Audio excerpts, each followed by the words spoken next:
President Abraham Lincoln was also thinking of bold action 150 years ago when he said, "The dogmas of the quiet past are inadequate to the stormy present, as our case is new, so we must think anew and act anew.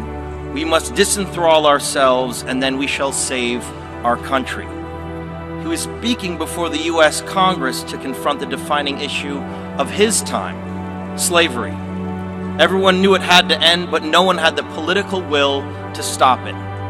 Remarkably, his words ring as true today when applied to the defining crisis of our time, climate change. As a UN messenger of peace, I have traveled all over the world for the last 2 years documenting how this crisis is changing the natural balance of our planet. I have seen cities like Beijing choked by industrial pollution, ancient boreal forests in Canada that have been clear-cut, and rainforests in Indonesia that have been incinerated. In India, I met farmers whose crops have been literally washed away by historic flooding. In America, I have witnessed unprecedented droughts in California and sea level rise flooding the streets of Miami. In Greenland and in the Arctic, I was astonished to see that ancient glaciers are rapidly disappearing, well ahead of scientific predictions. All that I have seen and learned on my journey has absolutely terrified me. There is no doubt in the world scientific community that this is a direct result of human activity and the effects of climate change will become astronomically worse in the future. You know that climate change is happening faster than even the most pessimistic of scientists warned us decades ago. It has become a runaway freight train, bringing with it an impending disaster for all living things. Now think about the shame that each of us will carry when our children and grandchildren look back and realize that we had the means of stopping this devastation, but simply lacked the political will to do so.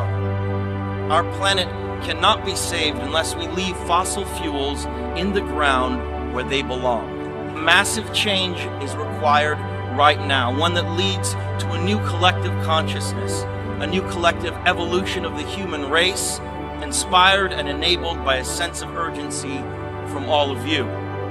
We all know that reversing the course of climate change will not be easy, but the tools are in our hands if we apply them before it is too late. Now is the time for bold, unprecedented action.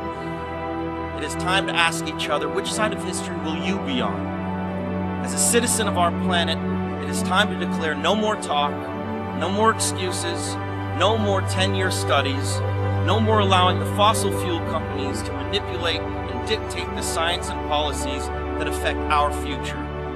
Lincoln's words still resonate to all of us here today. We will be remembered in spite of ourselves. The fiery trial through which we pass will light us down in honor or dishonor to the last generation. We shall nobly save or meanly lose the last best hope of Earth.